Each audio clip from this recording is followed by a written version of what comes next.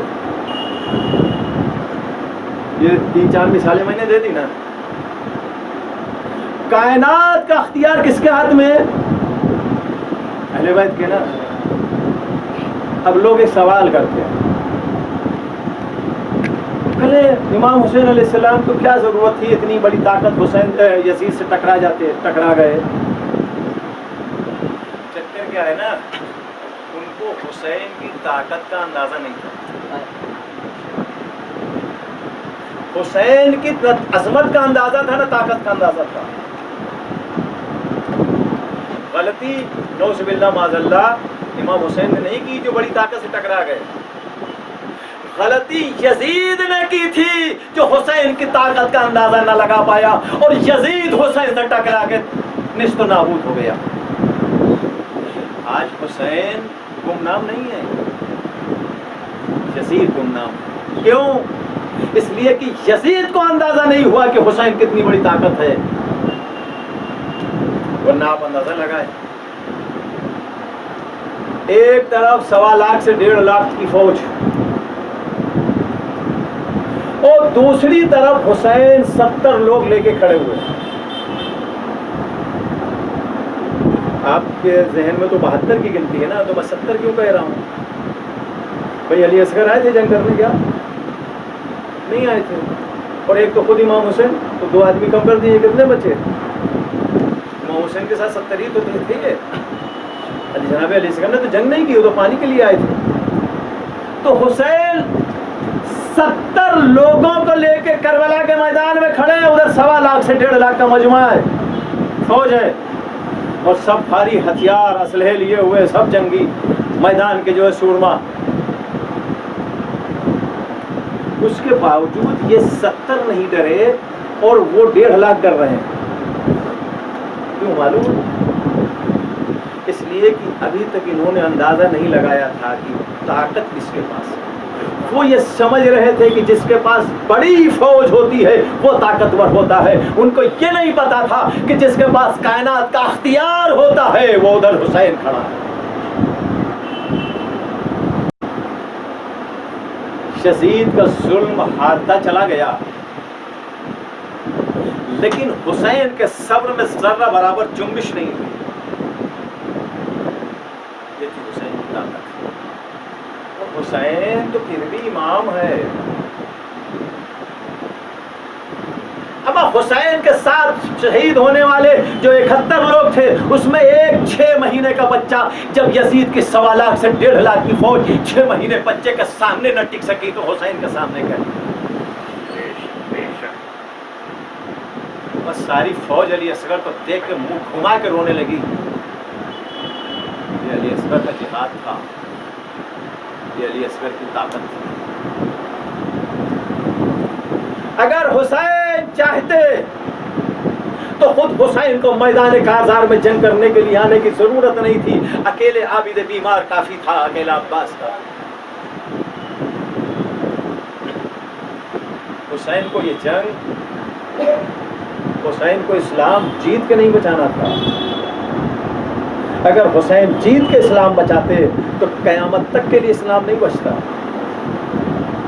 حسین نے شہادت کے ذریعے سے ایک ایسا نظام، ایک ایسا سسٹم دیا ہے کہ حسین قیامت تک کے لیے سیکور ہو جائے، قیامت تک کے لیے محفوظ ہو جائے. یہ جو عزاداریاں ہیں نا،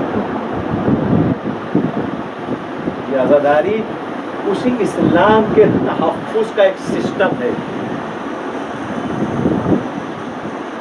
یہ امام حسین اسلام روایت کے جملے سنیے گا آپ. جب امام حسین علیہ السلام جنگ کرنے کے لیے کھڑے ہوئے ہیں، بس آ رہا ہوں مسائل پہ، 2 جملے میں مسائل ختم کروں.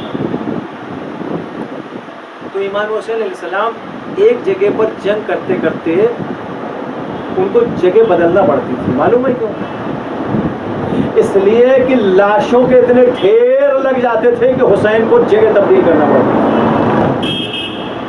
حسین کچھ دیر اگر میدان میں کھڑے ہو جاتے، خدا کی قسم ایک یزیدی میدان میں نہ بچتا.